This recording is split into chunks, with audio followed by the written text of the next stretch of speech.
आज हम लोग बात करने वाले हैं कि हम लोग अपने बोर्ड एग्ज़ाम में टाइम को कैसे मैनेज करें और उसके साथ OMR शीट कैसे फिल करें और सबसे लास्ट सबसे मोस्ट इम्पॉर्टेंट सर जी हम लोग बोर्ड एग्ज़ाम में कैसे कॉपी लिखें कि हमें पूरा का पूरा नंबर मिल जाए, हमारा एक नंबर भी कटे ना। ठीक, चलो तो स्टार्ट करते हैं अपने सबसे पहले टॉपिक के साथ, जो कि हमारा सबसे पहला टॉपिक होगा सर जी आप लोग अपना टाइम कैसे मैनेज करें। ठीक है, देखो इस टाइम मैनेजमेंट में सबसे पहली बात जो आती है वो आती है सर जी, सबसे पहली बात एग्ज़ाम सेंटर पहुंचना। क्योंकि आजकल जो हम लोग देख रहे हैं कि टाइम से पहले गेट बंद कर दिया जा रहा है कि नहीं। बहुत सारे बच्चे एग्ज़ाम नहीं दे पा रहे हैं, जिनका छूट जा रहा है। और ये चीज़ देखो हम बहुत पहले समझाए थे और हर बार भी कहते हैं कि जब भी एडमिट कार्ड आता है तो उसके बाद सब लोग अपने सेंटर पे जाया करो। जैसे तुम्हें एग्ज़ाम देने जाना है एकदम सेम वैसे, ठीक है, मतलब उसी सवारी से जाओ। देखो कि हाँ हमें एग्ज़ाम सेंटर पहुंचने पे कितना टाइम लगता है ना। तो एक चीज़ जो सबसे मोस्ट इम्पॉर्टेंट है, सब लोग सेट कर लो कि हमें एग्ज़ाम सेंटर पे 1 घंटे पहले पहुंचना है। जितने बजे तुम्हारा एग्ज़ाम है अपना टाइम सेट कर लो कि हमें इतने बजे घर से निकलना है कि वहाँ पे हम 1 घंटे पहले पहुँच जाए। ठीक है, अब बहुत लोग कहेंगे सर जी मेरा टाइम वेस्ट होगा 1 घंटे पर, क्या करेंगे हम। देखो अगर तुम साल भर पढ़े हो, मेहनत किए हो, तो 1 दिन या 2 दिन 1 घंटे आधे घंटे पहले पहुँच जाओ, कोई दिक्कत नहीं होगा, है ना। लेकिन अगर पेपर छूट गया, गेट बंद हो गया तो बहुत दिक्कत हो जाएगा, है कि नहीं। तो आराम से 1 घंटे पहले पहुंच जाया करो। और सबसे मोस्ट इम्पॉर्टेंट बात सर जी, एग्ज़ाम सेंटर पे हम क्या क्या लेके जाए, है ना। पेपर देना है ना, तो जो चीज़ तुम्हें लेके जाना है वो आराम से रात में ही बढ़िया से एक जगह रख लो। जैसे 2 ठो ब्लू पेन हो गया, 2 ठो ब्लैक पेन हो गया, अगर पेंसिल लेना है तो पेंसिल भी ले लेना, स्केल ले लेना, सब लेकर रख लो। और पेन सबसे बढ़िया बताए कौन सा है, तो वही पेन है जिससे तुम साल भर लिखते आए हो। ठीक है, वही सबसे बेहतरीन पेन है, सबसे बढ़िया पेन वही है। और जो पेन लेके जाना पहले उसे आराम से मतलब 2 पेज 3 पेज घर पे लिख लेना, ऐसे खचा लेना एकदम। ठीक है, एकदम खचा के कम से कम 2 पेज 3 पेज, कि वो एकदम स्मूथ चलने लगे। नहीं तो फिर पता चला एकदम नया नया पेन है, वहाँ पर सही से चल ही नहीं रहा है ना। तो ब्लू पेन ब्लैक पेन सबको अच्छे से चला लो घर पे। ठीक, अब देखो बात करेंगे हम लोग सर जी, जब एग्ज़ाम सेंटर पहुंचोगे तो मिलेगा कॉपी, है ना। उस कॉपी के स्टार्टिंग में हमें भरना होता है अपना रोल नंबर, ये सब भरना होता है। तो जो OMR शीट मिलेगा ना, उस पे अपना रोल नंबर भरने से पहले एक बार गिन लेना कि उसमें जितने गोले दिए गए हैं मेरा रोल नंबर उतने नंबर का है कि नहीं। पता चला वो कम है ज़्यादा है तो अपना कॉपी चेंज करवा लेना। ठीक, सबसे पहले काम ये करनी है। और जो कॉपी मिले उसके एकदम अंतिम पेज में लिखना रफ कार्य। ठीक है, यहाँ पे जो तुम जो अपना रफ करोगे, जो फॉर्मूला या कोई कैलकुलेशन करोगे, लास्ट में करना। और करने के बाद जब एग्ज़ाम ख़त्म होने वाला होगा तो लास्ट में इसको काट देना, ऐसे केवल ऐसे 1 बार, ऐसे 2 बार, 2 बार ऐसे कट कर देना पूरा। ठीक है, चलो अब देखो सबसे मोस्ट इम्पॉर्टेंट बात, जितने लोग में ऑब्जेक्टिव होगा, है ना, जिन्हें OMR शीट भरना होगा, तो सर जी हम लोग OMR शीट कैसे भरेंगे और पेपर में क्वेश्चन को कैसे सॉल्व करें कि हम लोग कम टाइम में पूरा क्वेश्चन कर लें और हमारा एक भी क्वेश्चन छूटे ना, है ना। तो सबसे बढ़िया और सबसे बेस्ट बताएंगे टेक्निक। उस टेक्निक का नाम है जिसे हम लोग कहते हैं art of speaking, art of skipping, छोड़ने की कला। होता ये कि देखो हम बार बार समझाते हैं, सबको समझाते हैं कि भाई जो क्वेश्चन आसान हो, जो इजी उसे करना है। ये नहीं कि सर हम लाइन से करेंगे। बहुत लोग कहते हैं कि नहीं लाइन से करो अच्छा पड़ेगा इंप्रेशन टीचर के ऊपर, ऐसा कुछ नहीं है ना। अगर ऐसा होता तो उसमें ऑप्शन क्यों देता, है कि नहीं। टीचर को मतलब है कि हाँ ये सॉल्यूशन हमको चाहिए। 5 नंबर का सवाल बच्चा किया हो उसको हम 5 नंबर देंगे, बात खत्म। नंबर कोई सा भी, उससे क्या मतलब है कि नहीं। तो अब इसमें देखो क्वेश्चन को सॉल्व करने के लिए हम बताएंगे, सबको करना है पेपर को 2 राउंड में सॉल्व। ठीक है, कैसे करोगे, देखो 1 राउंड 1 बनाना। ये कैसे बनेगा, देखो जैसे हमको मिला पेपर, हमें क्वेश्चन सॉल्व करना है, हमें स्टार्टिंग में मिलता है कितना, 15 मिनट मिलता है ना।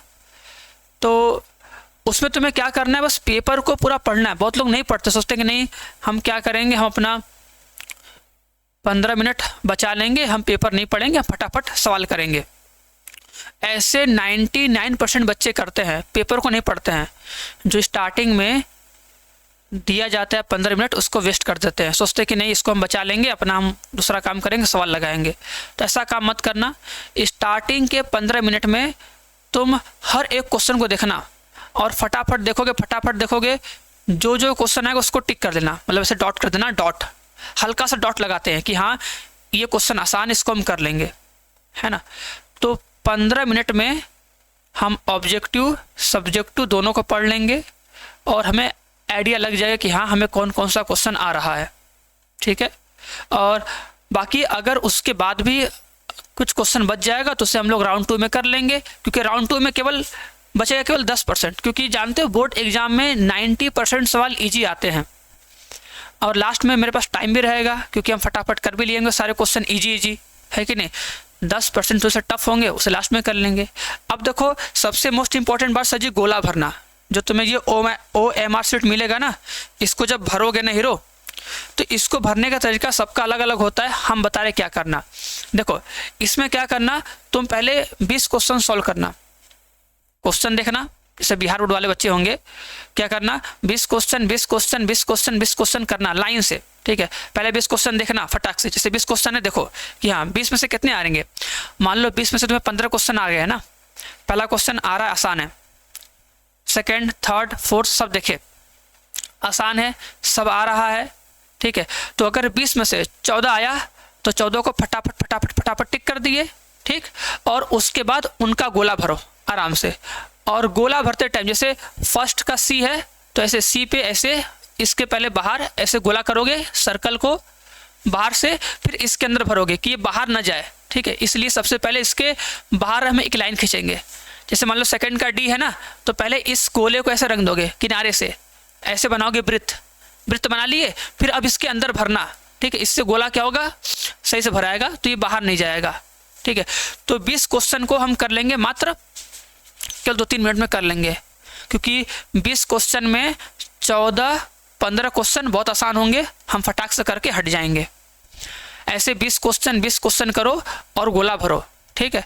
आराम से 60 क्वेश्चन में 50 क्वेश्चन कर लोगे, ठीक है। बहुत कम टाइम में हो जाएगा। और सबसे बड़ी बात, टाइम मैनेजमेंट के लिए हम बताए थे ना कि सब लोग घर पे सेट कर लो कि हाँ हमें अपने ऑब्जेक्टिव के लिए कितना टाइम देना है, लघु उत्तर के लिए कितना टाइम देना है, और फिर दीर्घ उत्तर के लिए कितना टाइम देना है। ये टाइम घर पे सेट करो। जैसे फॉर एग्जांपल हम बता रहे हैं, मान लो हम ऑब्जेक्टिव के लिए फिक्स किए 30 मिनट कि भाई ऑब्जेक्टिव, ये बता रहे बिहार बोर्ड के लिए, ठीक है। मान लो फिक्स किए 30 मिनट, सब्जेक्टिव के लिए सर जी फिक्स कर लिए 60 मिनट, ठीक है। इसके लिए भी सर जी हम कर लिए, सॉरी इसके लिए कर लो 90 मिनट, ठीक है। और इसके लिए कर लो भैया 60 मिनट, कर लिए, ठीक है। तो अगर इसको ऑब्जेक्टिव को करते टाइम अगर 30 मिनट से 1 मिनट भी अगर एक्स्ट्रा होगा तो तुरंत क्वेश्चन को ही छोड़ना और आगे बढ़ना, आना लघुत्तरी पे। लघुत्तरी में 30 में से 15 करना है, आसान छाट के करोगे, उसमें से भी अगर 1.5 घंटे से 1 मिनट भी एक्स्ट्रा हुआ तुरंत छोड़ देना, आना दीर्घ उत्तरी पे, क्योंकि एक दीर्घ उत्तरी प्रश्न करने में लगभग लगेगा 15 मिनट ऑन एन एवरेज। ऐसी हर एक बच्चे को अपना टाइम सेट करना है। मॉडल पेपर देख के टाइम सेट करो कि हाँ इतने देर में ऑब्जेक्टिव करेंगे, इतने देर में सब्जेक्टिव करेंगे और इतने देर में करेंगे दीर्घ उत्तरी प्रश्न। एक दीर्घ उत्तरी प्रश्न के लिए 10 से 15 मिनट का टाइम लेना, कम से कम 12 मिनट, हम कहेंगे कम से कम 12 से 15 मिनट का टाइम लेना। इतना टाइम बचा के रखना, ऐसे सेट करना, ठीक। चलो, और सबसे मोस्ट इंपॉर्टेंट भाई, जो ये घड़ी है ना, घड़ी लेके जाना, ये वाली नहीं, हाथ में पहन के घड़ी अलाउ होता है कि भाई टाइम देखते रहो, है ना। अपना खुद से टाइम देखो, टाइम मैनेज करो। क्लियर, बढ़िया से। अब देखो सर जी बात आएगी सबसे मोस्ट इंपॉर्टेंट, जब सर जी पेपर लिखेंगे तो कॉपी कैसे लिखे कि भैया हमको पूरा का पूरा नंबर मिल जाए, ठीक है। देखो एक बात ध्यान देना, कॉपी के हमेशा बीच में लिखना, पहली बात तो यही है ना, क्योंकि देखो इधर तुम्हारा हाशिया बना होगा, ठीक है। बहुत लोग क्या करते हैं, इधर खींचेंगे हाशिया, एक इधर, सोचेंगे कॉपी भर जाएगा। कॉपी भरने का नंबर नहीं मिलता है, पहली बात यह है। आराम से कॉपी में हाशिया खींचा हुआ रहेगा। अगर कॉपी में हाशिया नहीं खींचा है तो तुम अपने से खींच लेना, थोड़ा सा गैप देके, ठीक है, और फिर आराम से लिखना आंसर। अब देखो जिनके लिए ऑब्जेक्टिव में OMR शीट मिलता है तो वो OMR शीट फिल कर लेंगे, और जिनको ऑब्जेक्टिव के लिए OMR शीट नहीं मिलता है वो ऑब्जेक्टिव का आंसर ऐसे लिखेंगे कि भैया प्रश्नोत्तर संख्या 1। अब देखो बात यह कि सब लोग यही लिखता है, लेकिन इससे कोई फर्क नहीं पड़ता। तुम प्रश्नोत्तर संख्या लिखो या लिखो प्रश्न संख्या, ठीक है, या लिखो प्रश्न 1 का उत्तर, कोई दिक्कत नहीं है। इस पे नंबर नहीं कटता है, क्योंकि ये 2-3 साल से चल रहा है यूट्यूब पे कि सब लोग लिखता है यही, है ना, इसलिए सब लोग यही लिखता है। तो ऐसा कोई मतलब नहीं है, हम कुछ भी लिखेंगे, बस हमको ये दिखाना है कि हम जिस क्वेश्चन को सॉल्व कर रहे हैं वो क्वेश्चन नंबर ये है, बस वो सही होना चाहिए। तो लिखो प्रश्न संख्या 1 या लिखो प्रश्नोत्तर संख्या 1, कुछ भी लिख सकते हो, ठीक है, बस पता चले कि हाँ हम इस क्वेश्चन का आंसर किए हैं। तो ऐसे ऑब्जेक्टिव को लिखोगे और ऑब्जेक्टिव में ऐसे आंसर को लिख दोगे बढ़िया से ना, लाइन से, बढ़िया से बीच में एकदम, ठीक है। और मान लो अगर हम लघु उत्तरीय प्रश्न कर रहे हैं, ठीक है, तो उसको लिखोगे ऐसे लघु उत्तरीय प्रश्न। और ध्यान रहे, देखो ये लाइन खींचे हो, ये लाइन खींचे हो, इधर लाइन मत खींचना, कॉपी के साइड, बस यहाँ पे कर देना ऐसे, और बीच में एकदम आराम से लिखना।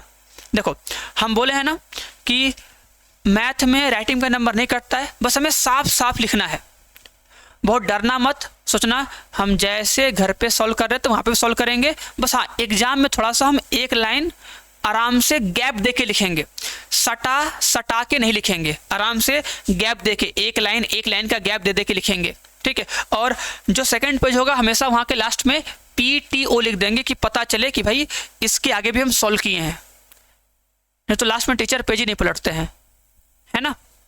अब देखो बहुत लोग के दिमाग में आता है, देखो ये सॉल्व की अच्छे से, लग रहा है ना, बड़ी मस्त राइटिंग, आराम से लिखना है, हर एक लाइन को बढ़िया से सॉल्व करना है। इति सिद्धम हो गया, उसके बाद नेक्स्ट क्वेश्चन, ठीक है।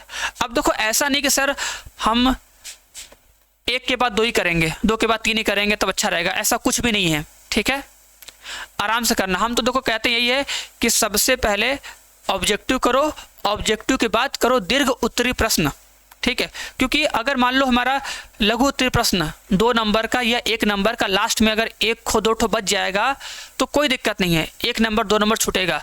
लेकिन होता ये कि लोग दीर्घ उत्तरीय लास्ट में करते हैं, लास्ट में जहाँ 2 ठो दीर्घ उत्तरीय बच गया तो उसको सॉल्व कर ही नहीं पाओगे, फास्ट करोगे तो भी आधा रुक जाएगा, अटक जाएगा, नंबर मिलेगा ही नहीं, है ना। लेकिन अगर मान लो लास्ट में मेरा 2 ठो या 1 खो शॉर्ट आंसर टाइप छूटा तो उसको अगर हम शॉर्ट में कर देंगे, आंसर ला देंगे तो उसका नंबर मिल जाएगा, काम बन जाएगा। लेकिन अगर लॉन्ग छूटा तो उसे तुम शॉर्ट में कर ही नहीं पाओगे। इसीलिए सबसे पहली बात यही करना कि ऑब्जेक्टिव करने के बाद हमेशा दीर्घ उत्तरीय प्रश्न करना, और दीर्घ उत्तरीय प्रश्न में जो क्वेश्चन आसान लगे उसका नंबर डाल के आराम से उसका करना सॉल्यूशन, जैसे बता रहे हैं। देखो जैसे यहाँ पे किए है ना, ध्यान देना, दीर्घ उत्तरीय प्रश्न है, और देखो यहाँ पे तुमको दिखाए होंगे। चलो अच्छा, देखो ये हो गया, बढ़िया से देख रहे हो ना, बस डाल लेना कि हाँ सर जी दीर्घ उत्तरीय प्रश्न कर रहे हैं, आराम से करना बढ़िया से, और हर एक चीज को लिखना है। प्रॉपर्टी है तो प्रॉपर्टी को लिख के दिखाओगे, फॉर्मूला है तो फॉर्मूले को लिख के दिखाओगे, पूरा क्वेश्चन में बढ़िया से करके दिखाओगे, और बीच में लिखना और आराम से गैप दे के लिखना, ठीक है, कहीं दिक्कत नहीं है। और यहाँ पे फिर प्रश्न संख्या 30, ठीक है, जो संख्या होगा डाल के सॉल्व कर दोगे, और कुछ नहीं। देखो एकदम आराम से करना है, कॉपी बीच में एकदम है ना, मस्त जैसे करते हो घर पे एकदम वैसे ही करना है, और एक्स्ट्रा कुछ नहीं करना है, एकदम आराम से, टेंशन नहीं लेना है, आराम से जाओ पेपर लिखो, क्योंकि क्लास 10th दिए हो, है ना, वैसे क्लास 12th भी है, बस इतना सोचना है, क्लियर सब कुछ लिखना है, ठीक है। बाकी सभी को ऑल द बेस्ट है, एकदम बढ़िया से एग्जाम दो, एकदम फोड़ के आओ, और हर एक सब्जेक्ट में बढ़िया स्कोर करो। ओके जी, चलो अगर कोई डाउट होगा तो कमेंट बॉक्स में कमेंट करके पूछ लेना, हम नेक्स्ट वीडियो में उसको बता देंगे।